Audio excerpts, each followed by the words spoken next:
Obrigado a você, Germano. Eu agradeço muito o convite que você me fez. É um prazer estar aqui, tendo a possibilidade, muito mais do que apresentar respostas, soluções, mas também apresentar uma série de questões que eu interpreto que estão acontecendo atualmente e que eu acho que são muito importantes que a gente discuta, né? Quando você me apresentou sobre o aspecto científico, mas realmente eu dediquei 6 anos da minha vida a viajar para o exterior. Eu passei 4 anos na Hopkins fazendo pesquisa básica e 2 anos no Brigham and Women's, que é um hospital-escola da Harvard, trabalhando no grupo time, fazendo pesquisas clínicas. Mas um dado importante é a prática médica, né? Hoje eu dedico uma boa parte do meu tempo à prática médica, como a situação brasileira exige, e eu acho que isso abre um cenário bastante importante no sentido de como associar os estudos clínicos à nossa prática médica. Como fazer essa interface entre as duas situações. E por que eu resolvi escolher esse tema?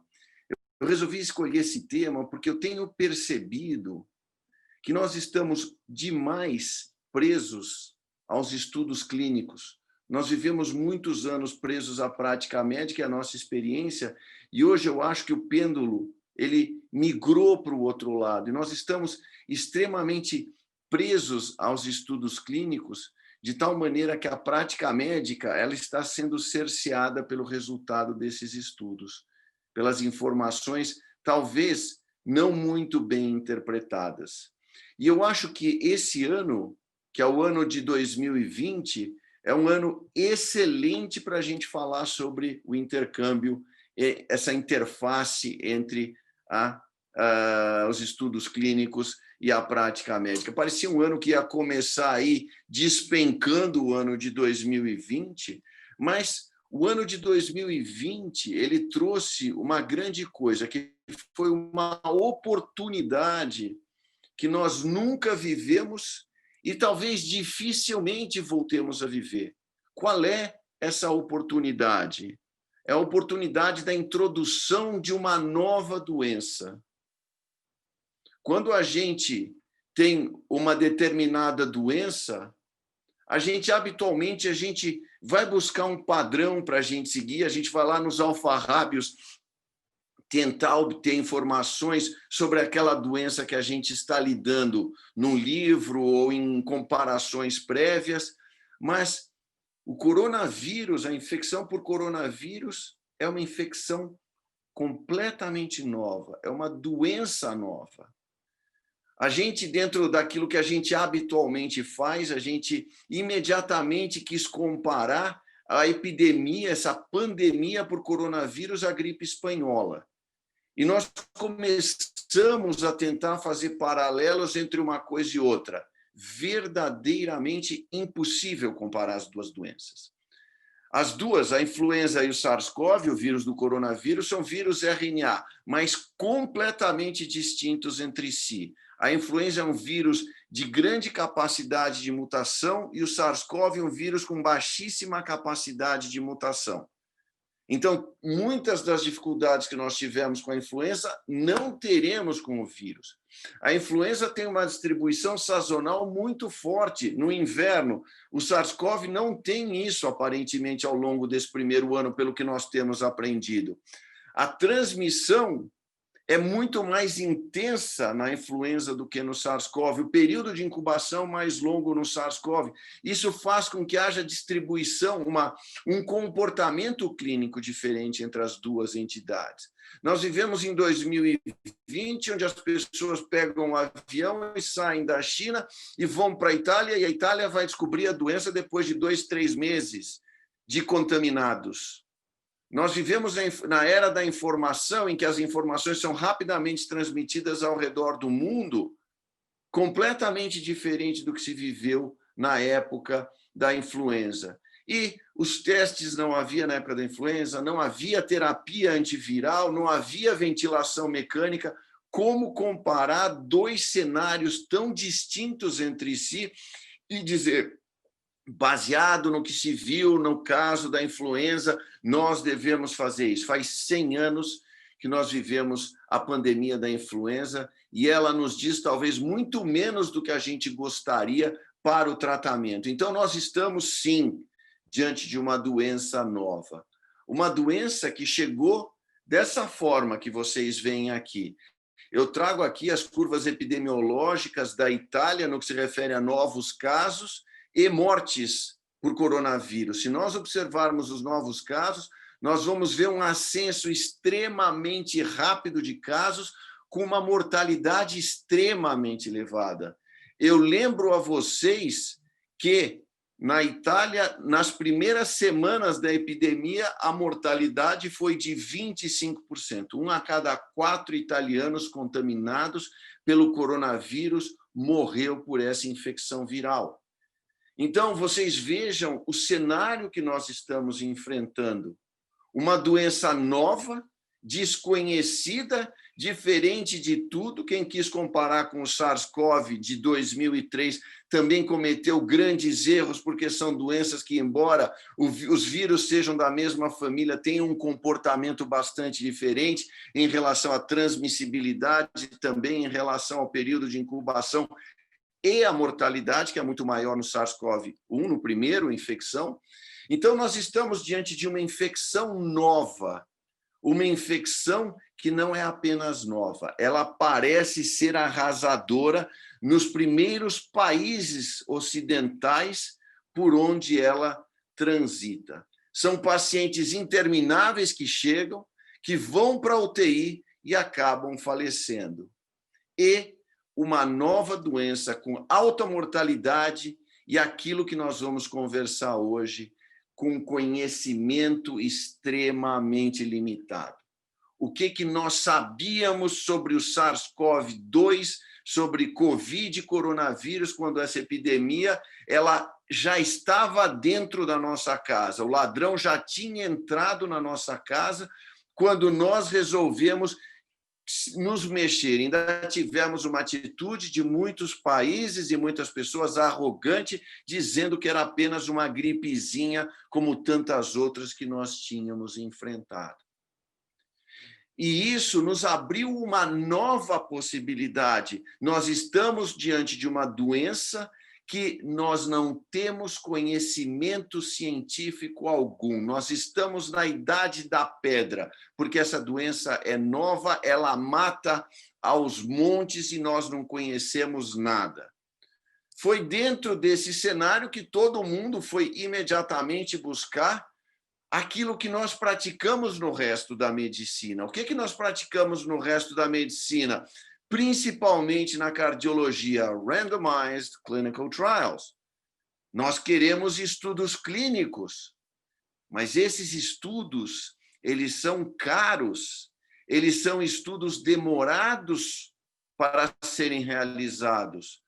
Eles não existem nessa nova doença. Então, nós não podemos praticar a medicina baseada em estudos clínicos randomizados, como fazemos na hora que nós tratamos o colesterol ou a insuficiência cardíaca. A abordagem nessa doença terá de ser diferente. E foi aí que eu comecei a perceber uma certa intolerância das pessoas que não praticam a clínica diariamente, que não estavam enfrentando diariamente o coronavírus, no sentido de desprezar outros níveis de evidência em favor dos estudos clínicos randomizados. O que me pareceu um grande exagero no momento em que chegavam doentes às centenas aos milhares e morriam também às centenas e aos milhares. Foi nesse contexto que nós vimos esse estudo publicado numa revista de segunda categoria ou terceira categoria, que mostrava uma informação muito pobre, que os pacientes que recebiam hidroxicloroquina ou hidroxicloroquina associada à azitromicina tinham um clearance do vírus muito mais rápido. Ou seja, parecia que essas pessoas eliminavam o vírus mais rapidamente e que talvez pudessem se beneficiar do tratamento com esses medicamentos. E aí eu me pergunto, e o que fazer? Desprezar esse conhecimento disponível ou, de alguma forma, utilizá-lo? Nós estamos numa fase em que nos interessa muito mais do que o benefício do medicamento, a ausência de malefícios do medicamento. Hidroxicloroquina e azitromicina são duas medicações conhecidas e usadas de longo prazo. Devemos nós esquecer que pode haver um benefício, olhar que pode haver algum malefício, olhar todo o passado de uso de hidroxicloroquina e azitromicina sem nenhum tipo de efeito colateral mais significativo. Foi nesse sentido, então, que o FDA, nos Estados Unidos, aprovou a utilização da hidroxi e da cloroquina para tratamento do coronavírus, e que foi altamente criticado por aquelas pessoas que diziam que essa informação era insuficiente. Insuficiente, todos nós concordamos, mas a única disponível. Então, para exemplificar isso, eu trago um caso que nós vivemos lá no INCOR, uma funcionária de uma colega nossa, uma paciente de 33 anos, do sexo feminino, sem qualquer antecedente mórbido, eu não trouxe a fotografia dela, mas gostaria de trazer, não usava nenhuma medicação, uma pessoa completamente rígida, que então começou com uma tosse, no quadro se arrastou, de repente ela começou com febre alta, uma dispneia rapidamente progressiva, chegou ao hospital com 88 de saturação em ar ambiente, tinha um PCR positivo para SARS-CoV e uma PCR de 280. Levada à tomografia, essa é uma pequena fotografia, um paradigma do que seria a alteração associada ao SARS-CoV, com imagem em vidro fosco. E então, nós, diante de tudo isso, essa paciente foi transferida para o Hospital das Clínicas, nós conversamos com o médico do Hospital das Clínicas e dissemos a ele que a paciente não estava bem, não estava evoluindo bem há várias semanas, que achávamos que valeria a pena a utilização de corticoide para essa paciente, e isso foi muito mal recebido, porque a paciente não poderia fazer um tratamento que não fosse baseado em evidência. Não havia nenhuma evidência que justificasse o uso de corticoide nessa paciente. Nem corticoide, nem qualquer medicação, já que não havia qualquer tipo de evidência que pudesse beneficiar esses pacientes, já que nós estamos falando de uma doença nova, uma doença que não tem nenhum estudo clínico, os dados são escassos e nós esquecemos que nós sempre praticamos a medicina dessa forma, durante anos a fio, e fazemos ainda hoje, porque, como nós sabemos, 10%, 15% da cardiologia, que é a ciência mais baseada em evidências, é de fato baseada em evidências. Essa paciente não recebeu corticoide, faleceu aos 33 anos de idade e na semana seguinte foi publicado pela Universidade de Oxford o estudo Recovery, mostrando que o uso de dexametasona reduzia em 1/3 a mortalidade dos pacientes.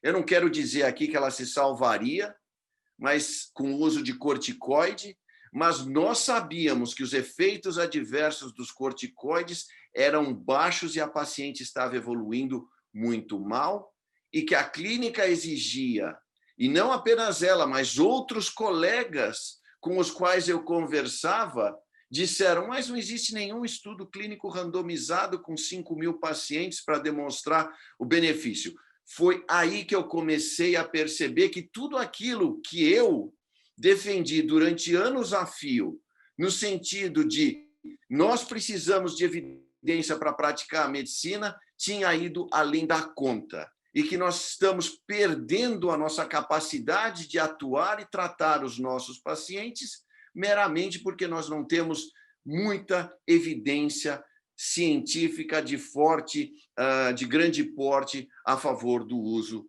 desses novos medicamentos. Ninguém contesta o valor dos estudos clínicos, mas a gente apenas contesta o uso cego dos estudos clínicos. A sensação que eu tenho é que os clínicos foram algemados pelos estudos clínicos e não estão mais autorizados a praticar a medicina sem que eles estejam presentes.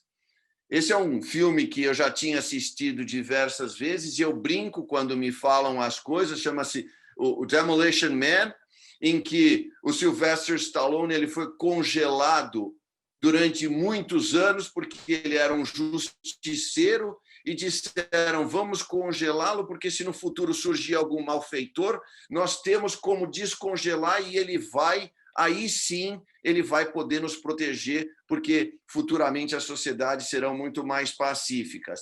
Nós não podemos congelar os nossos pacientes esperando que surjam resultados, evidências clínicas, vacinas, até que sem tratar a doença deles. Esses pacientes precisam ser tratados no momento, porque nós estamos cuidando de um paciente que tem alta morbimortalidade, principalmente se for um paciente idoso.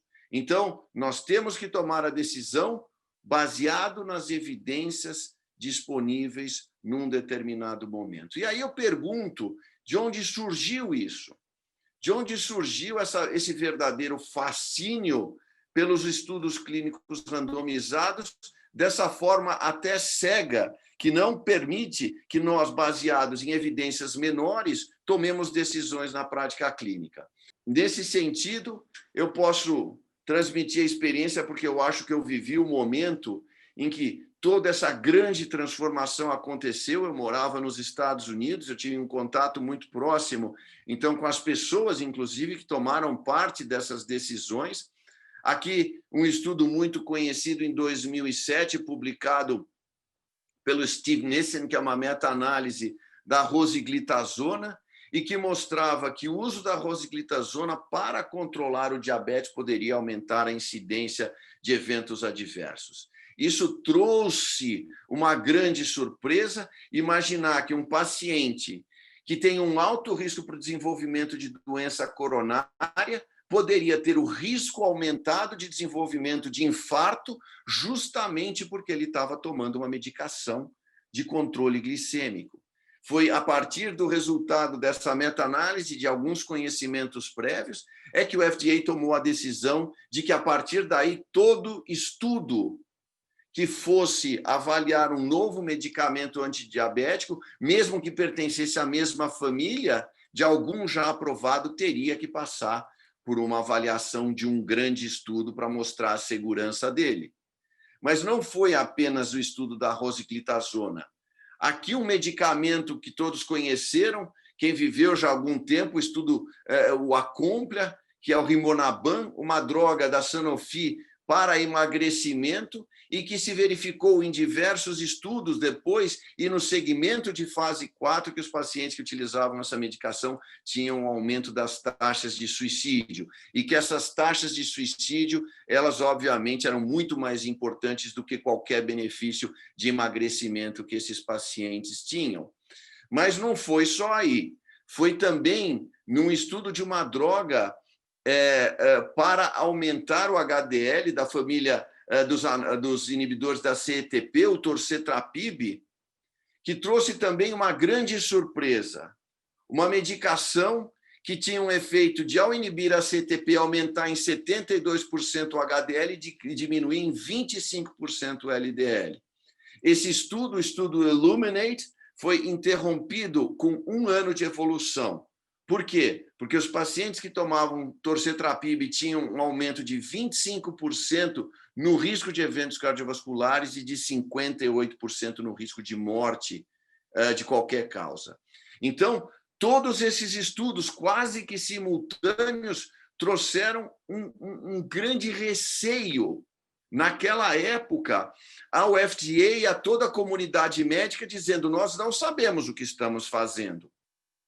Nós estamos dando medicamentos que nós achamos baseados em desfechos substitutos baseados em conhecimentos clínicos, nós achamos que estão sendo ótimos, mas nós não estamos causando bem aos nossos pacientes, estamos causando um mal e nós estamos aumentando a mortalidade desse paciente. Eu queria dizer que essas são surpresas ruins, indesejáveis, mas existem surpresas boas, como a do EMPA-REG, que ninguém imaginava, mas de repente reduziu a mortalidade cardiovascular em 40%. No mesmo grupo de drogas, o estudo do ECLAIR mostrou uma redução de 27% na hospitalização por insuficiência cardíaca, uma coisa que a gente nem imaginava que acontecesse no paciente diabético. E, quando a gente achava que a gente tinha causado um benefício gigante para o coração, nós vimos que os pacientes que tomavam canaglifosina, assim como as demais medicações, tinham uma redução de 40% nos desfechos renais graves de piora da função renal, necessidade de transplante renal ou necessidade de entrar em programa de diálise. Essa veio para o lado oposto, mostrando a importância dos estudos clínicos.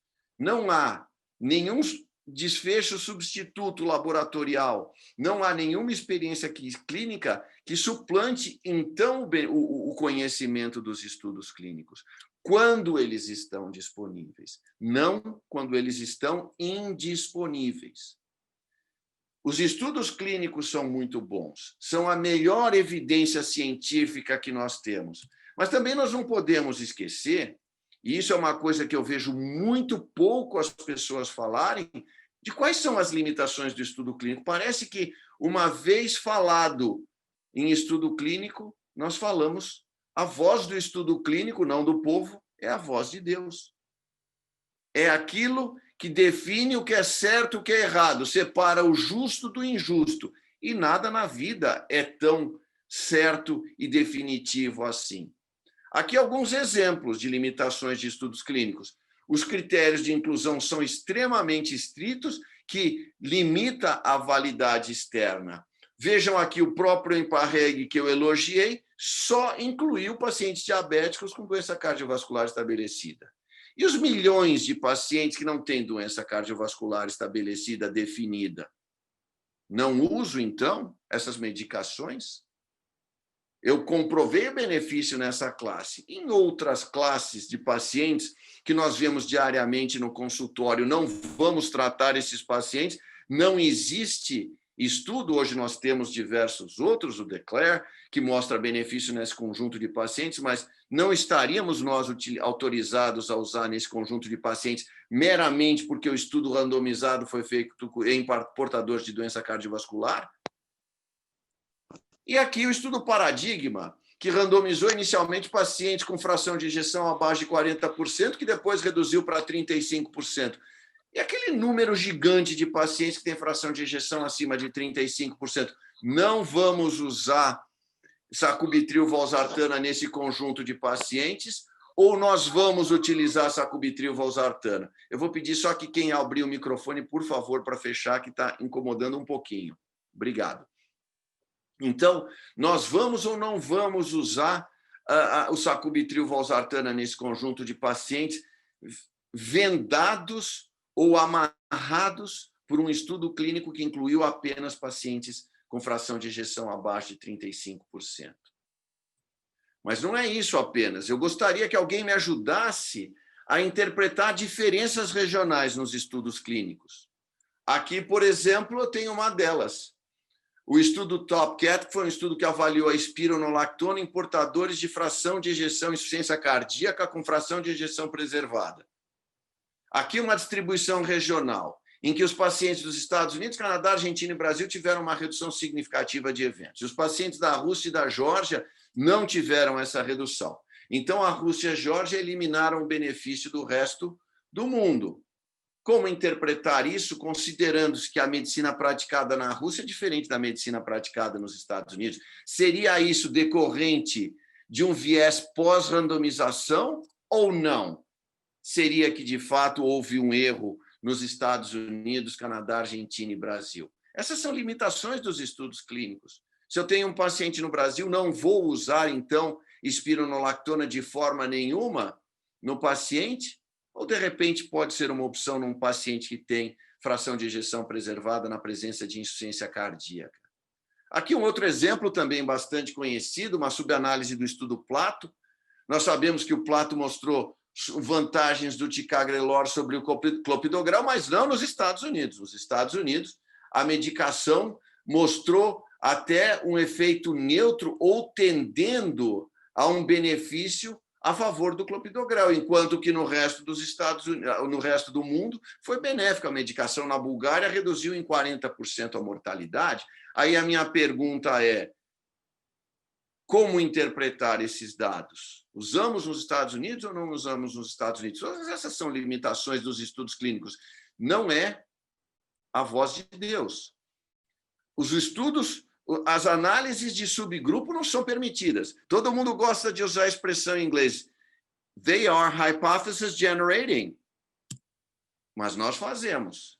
Não se pode avaliar a análise de subgrupo, mas nós fazemos. Quer um exemplo? Está na bula do FDA, na bula do Brasil, que o prasugrel não deve ser utilizado em pacientes que tiveram AVC ou AIT prévios. Olha o número pequeno de pacientes que foram incluídos no estudo Triton e que tinham AVC prévio. Olha o intervalo de confiança que gigante. No entanto, é uma análise de subgrupo proibida, mas que determinou alteração em bula. Assim como a idade e o peso, que gerou o quê? A sugestão de uma mudança na dose do medicamento, apesar de ser uma análise de subgrupo. Mudança já recomendada pelo Dr. Entman, que foi o autor do Triton. Comparações entre estudos. Pelo amor de Deus, não faça isso. Nós precisamos de um estudo comparando, como se gosta de dizer, cabeça a cabeça, as duas medicações. Nunca compare dois estudos. Mas nós fazemos isso o tempo todo, o que limita a interpretação dos estudos. Aqui, um estudo, eu trago essa comparação, porque essa foi uma que inesperadamente acabou comparando as duas medicações. O ticagrelor mostrando superioridade ao clopidogrel no estudo Plato, redução de 15% de morte, reinfarto, AVC, sem aumento das taxas de sangramento, bastante curioso que os pacientes não tenham tido aumento do sangramento. Aqui nós temos, no entanto, uma subanálise que mostra que o não aumento de sangramento se deveu basicamente ao fato dos pacientes que foram conduzidos à cirurgia interromperem e terem mais precocemente o ticagrelor e terem menor sangramento do que aqueles que vinham no grupo clopidogrel. O grupo clopidogrel, a droga tem uma ação mais prolongada. E aqui o estudo Triton, que mostrou o quê? Também uma superioridade do prasugrel em relação ao clopidogrel, mas as sociedades médicas internacionais resolveram que o ticagrelor, talvez pela redução de mortalidade, que também é uma análise de subgrupo que não deveria ser levada em conta como definitiva, ou talvez o fato de que os pacientes que receberam ticagrelor, eles tinha um grupo mais amplo de pacientes incluídos no estudo. O fato é que o mundo assumiu o ticagrelor. O fato é que o mundo praticamente integralmente assumiu o ticagrelor e disse assim, não, vamos usar o prasugrel, vamos usar o ticagrelor, apesar dos efeitos adversos e apesar também do fato de ser 2 vezes ao dia. De repente, vem um alemão do grupo ISAR e resolve comparar os dois remédios, uma coisa surpreendente, e mostra com um desenho diferente que o ticagrelor foi inferior ao prasugrel, no que se refere aos desfechos de eficácia igual em segurança, provavelmente decorrente de um desenho diferente entre os dois grupos, mas mostrando que os estudos clínicos têm as suas limitações e que as comparações entre os estudos feitas a todo momento, elas são limitadas. Perguntas nunca respondidas pelos estudos clínicos, e nós temos uma muito recente, terapia antitrombótica, a TIPA, dezenas de estudos, mas por mais importante que o sangramento seja, nós damos antitrombóticos para reduzir os eventos isquêmicos, para diminuir o quê? Para diminuir infarto, diminuir AVC, para diminuir tudo isso. E esses estudos não tiveram poder estatístico para discriminar desfechos isquêmicos. era um desfecho secundário, morte, reinfarto e AVC. O desfecho primário foi sangramento.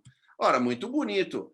Obviamente que na hora que eu troco varfarina por um inibidor do fator 10, que é muito menos potente, eu tenho redução de sangramento. O que eu quero saber é, eu tenho redução da eficácia desses medicamentos? Eu não sei, porque nenhum dos estudos tinha poder estatístico. E um outro dado, que é o dado que eu gosto muito, é analisar a parte pelo todo, né? Quer dizer, nos estudos clínicos, os estudos clínicos demonstram benefício para uma população, mas não para o Germano, não para mim, não para nós individualmente. E o que é isso aqui? Isso aqui é uma figura muito conhecida para quem vê estudos clínicos, que você tem dois campos, um em que você coloca esterco e no outro você não coloca esterco. Obviamente que a média do tamanho das batatas no lugar onde eu coloquei o esterco é maior do que onde eu não coloquei, mas está cheio de batata pequena naquele lugar onde eu coloquei o esterco. Ou seja, não é para todos que é benéfico, é uma informação populacional, mas não uma informação individual. Tudo isso limita os estudos clínicos randomizados. Então, muito mais do que responder a perguntas, mas apenas lançando um alerta que o ano de 2020 nos permitiu, através da introdução aí de uma nova doença em que o nosso conhecimento era muito pequeno, alertar sobre o fato de que nós estamos muito afeitos e não estamos conseguindo mais praticar medicina como sempre fizemos, se não houver um estudo randomizado. Então, a epidemia por coronavírus nos mandou de volta à idade da pedra em termos de conhecimento científico, exigindo o uso de uma evidência científica de baixo grau para a prática da medicina. A prática médica e os desfechos substitutos laboratoriais podem ser enganosos, como nós mostramos. E os estudos clínicos continuam sendo a melhor evidência, mas cheios de limitações. E os estudos clínicos, eles acabaram algemando os médicos, que não têm mais liberdade, às vezes até de escolher o próprio tratamento do paciente, criticado rigidamente pelos seus colegas, que estão extremamente presos aos estudos clínicos. A medicina de precisão ou individual, baseado nos conhecimentos de genômica, de proteômica, é sim o padrão ouro, mas ainda é um sonho não alcançado. Muito obrigado, era isso que eu queria falar a vocês e estou à disposição aí para a gente responder as perguntas que vocês tiverem. Muito obrigado. Muito obrigado, Rocha. Excelente provocação. Colocou aí muitas coisas que estavam engasgadas também na minha garganta aqui. Você conseguiu expressar aí tem espaço para muita discussão, muito interessante. Olha, eu quero primeiro abrir para os colegas se tem alguma pergunta. E enquanto eles vão tomando coragem, podem abrir o microfone aí, fazer a pergunta, ou podem mandar pelo chat, tá? Eu vou fazer alguns comentários aqui, Rocha, que são basicamente uma releitura de tudo que você falou, né? Então, quando a gente fala da medicina baseada em evidências, a tão falada, né? Que o David Sackett foi um dos grandes porta-vozes, né? E é muito comemorada nesse sentido. Ela sempre preconizou, não foi basicamente uma hipertrofia de trials, né? Então, é uma tríade, é um tripé. Isso não sou eu quem está falando, foi o dito pai da medicina baseada em evidências, né? O David Sackett, que fala do tripé, que é a evidência explícita, que são os ensaios clínicos randomizados, os estudos de uma forma geral, né? Então, que são recuperados em literatura, e eles têm uma hierarquia entre eles, que você morou no da hierarquia das evidências, o pessoal esquece também disso. 2, que é o conhecimento tácito, que é a experiência clínica do médico à beira-leito, justamente por levar em consideração o regionalismo, considera a cultura e valores do paciente, que é o terceiro ponto, que é o tripé, os valores e preferências do paciente e da família. Então, e aí entra o princípio bioético da autonomia, tanto do médico quanto do paciente, que tem sido frontalmente aviltados aqui, em nome de uma hipertrofia de um dos setores. Aliás, uma hipertrofia de um setor que ainda está incipiente, no caso, por exemplo, de uma epidemia, de uma pandemia como essa, em que, como você falou, estamos na Idade da Pedra. Então, imaginem um médico tolhido de sua autonomia, e o paciente idem, e alguém vai ser um porta-voz da verdade, né? Um porta-voz da ciência, que está sendo tão falada como se fosse uma deusa, né? Não é, a ciência é uma ferramenta, né? Criada por homens, falha, como você está colocando, tem limitações óbvias, né?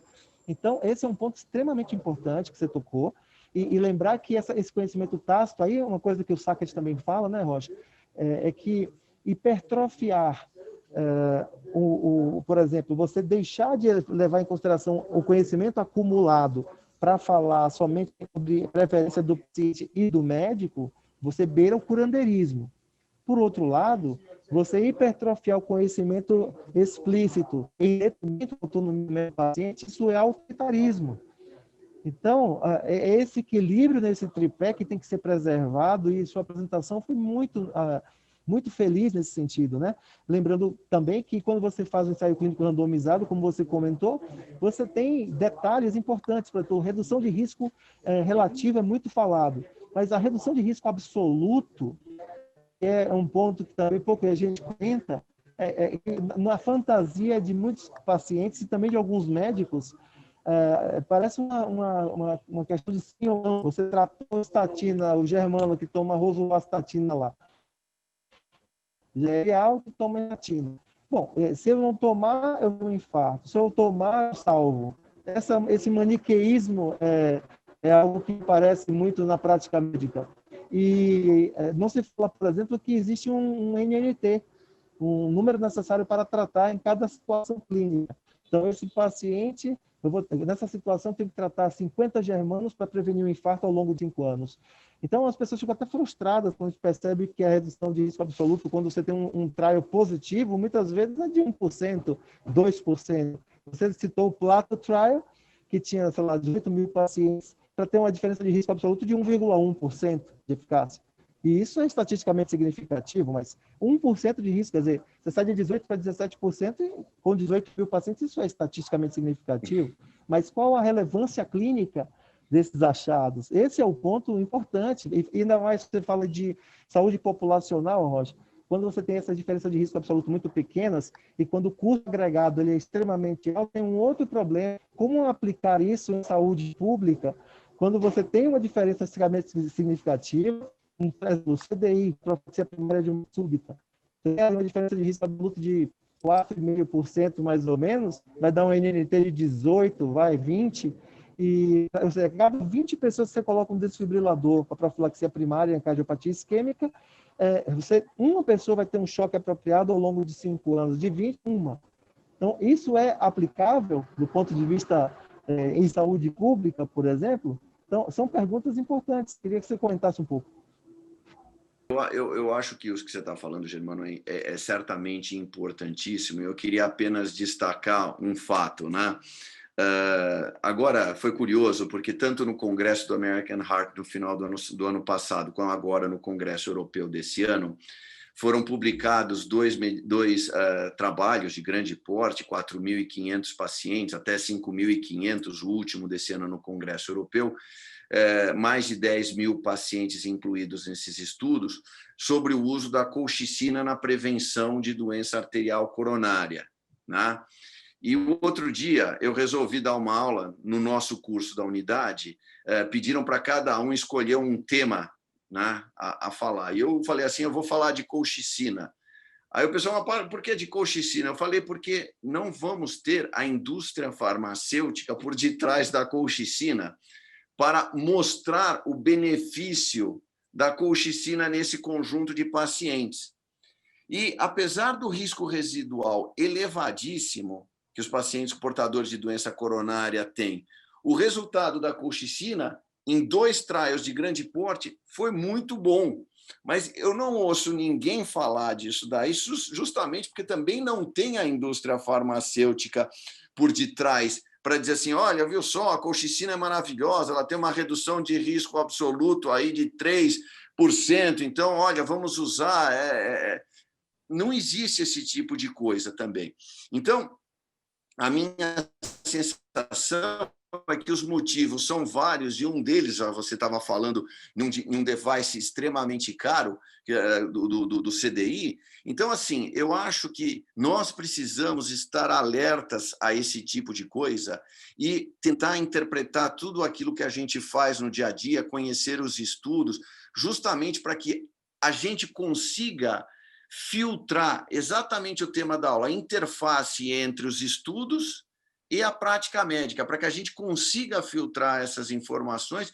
E na nossa prática médica, e nós não podemos esquecer que os estudos não são feitos por si só, quer dizer, a ciência e o conhecimento não teria nenhuma finalidade se eles não tivessem uma aplicabilidade, né? Quer dizer, nós precisamos aplicar o conhecimento que nós temos para benefício da humanidade. Então, quer dizer, você, se não tiver isso, você não tem nenhuma finalidade. Então, é muito importante que eu tenha uma aplicabilidade clínica daquilo que eu estou fazendo. Tudo que é feito de estudo é para cuidar do paciente, não é para outro objetivo, né? Isso que você está falando é uma coisa que agora, dentro do conhecimento, quer dizer, antigamente nós estávamos muito voltados à prática clínica, o conhecimento adquirido no consultório. Nós aprendemos que isso não tem o valor que nós imaginávamos e que nós precisamos de estudos que certifiquem a coisa. E agora nós temos que voltar para dizer, olha, os estudos que nós temos hoje em dia também têm limitações, nós não podemos ficar completamente presos a eles, senão eu não vou tratar nenhum doente com insuficiência renal, não vou tratar nenhum idoso, eu não vou tratar nenhum subgrupo, porque eles meramente não são incluídos nos estudos.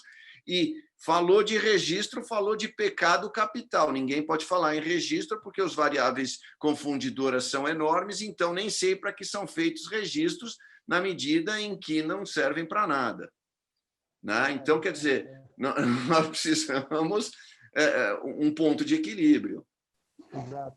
Essa questão realmente da hierarquia das evidências, né, eu acho que tem que ser respeitada. E lembrar que, como você comentou no meio da apresentação, só estou ressaltando aqui, que é uma minoria absoluta das condutas que estão até nas próprias diretrizes nossas. Você fez a cardiologia, nós somos os mais chatos nesse sentido, sem dúvida, né? Sempre fomos, né? Os mais exigentes, vamos dizer assim, e em termos de quero um nível de evidência cada vez mais alto, porque nós estamos acostumados com dezenas de milhares de pacientes em trials, mas mesmo na cardiologia, você mencionou cerca de 15%, talvez esse número seja até menor, que tem nível de evidência A, né, como nas suas recomendações, nas suas diretrizes, ou seja, a maior parte das recomendações são baseadas no nível inferior a esse. E a gente sempre se comportou de forma muito confortável em relação a isso. Sem dúvida. E não é necessário, senão seria o que a gente chama de análise paralysis. Você vai ficar ali olhando para o paciente, prescrever 2 ou 3 remedinhos ali e olha lá, entendeu? É uma análise paralysis, vai ficar olhando para o doente sem saber exatamente o que fazer. Então, você assume alguns riscos, sempre pesando risco e benefício, né? E esse exercício é que faz da medicina algo entusiasmante, integrativo, é muita coisa que é integrada e você sabe de onde vem a boa parte do conhecimento, mas tem outra parte que é uma integração que não é muitas vezes até fácil de se escrever ou descrever, mas essa intuição, ela também precisa ser levada em consideração, eu não tenho a menor dúvida disso, e olha que... Você sabe, Germano? A gente vive...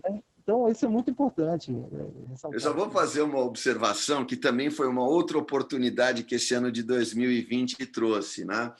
Porque o grupo que mais precisa de vacina contra o coronavírus é justamente o grupo que a gente não testa nos estudos clínicos.